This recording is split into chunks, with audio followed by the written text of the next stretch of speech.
शिवसेना प्रमुख बाळासाहेब ठाकरे यांच्या संपत्ती वाद प्रकरणी हायकोर्टाने संजय राऊत यांना फटकारले। साक्षीदार म्हणून संजय राऊत सुनावणीला वारंवार गैरहजर राहिल्याने कोर्टाने कडक शब्दात त्यांना सुनावले। यापुढे गैरहजर राहिला तर कोर्टात आणण्यात येईल अशा शब्दात कोर्टाने राऊतांना तंबी दिली आहे। संजय राऊत मुंबईत नसल्याचे कारण त्यांच्या वकिलांनी दिले। वकील अनिल परब यांनी याबाबतची माहिती दिली। संजय राऊतांना ही शेवटची संधी देत असल्याचं कोर्टाने नमूद केले। पुढच्या वेळी जर ते कोर्टात हजर राहिले नाही तर त्यांना कोर्टात आणून उभं केलं जाईल। ही शेवटची संधी कोर्ट देत असल्याचं कोर्टाने म्हटले। न्यायाधीश गौतम पटेल यांनी संजय राऊत यांना चांगलेच खडसावले।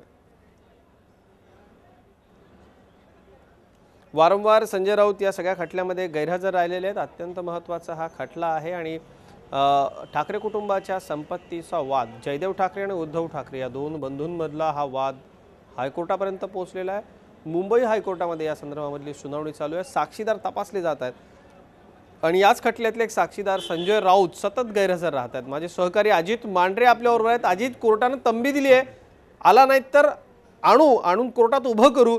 संजय राऊत हजर राहत नाहीत, काय नेमकं आज घडलं न्यायालयामध्ये?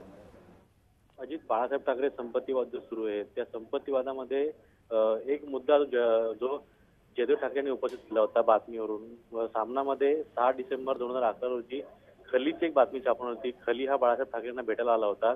त्यावेळी ती बातमी नेमकी कोणी सांगितली होती, कशी सांगितली होती, त्याच पद्धतीनं सामनामध्ये वारंवार ज्या बातम्या येत होत्या जयदेव ठाकरे आणि बाळासाहेब ठाकरेंच्या संपत्ती वादासंदर्भात किंवा या आधीच्या बातम्या होत्या, त्या बातमी नेमकं कोण सांगायचं, कशा पद्धतीने छापायचं, या सर्व गोष्टींचा खुलासा करण्याकरता किंवा संजय राऊतच्या जे विल आहे बाळासाहेब ठाकरेंचं मृत्यूपत्र जे आहे त्यामध्ये त्यांची किती महत्वाची भूमिका आहे, कशा पद्धतीने संपूर्ण मृत्यूपत्र तयार केलं गेलं, अशा विविध प्रश्नांची उत्तरं देण्याकरता संजय राऊत यांना न्यायालयामध्ये हजर राहायला सांगितलं होतं।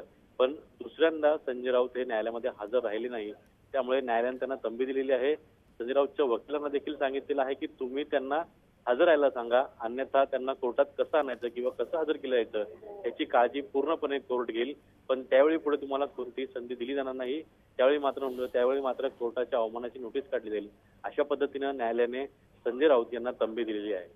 धन्यवाद अजित या माहिती करता आपल्या।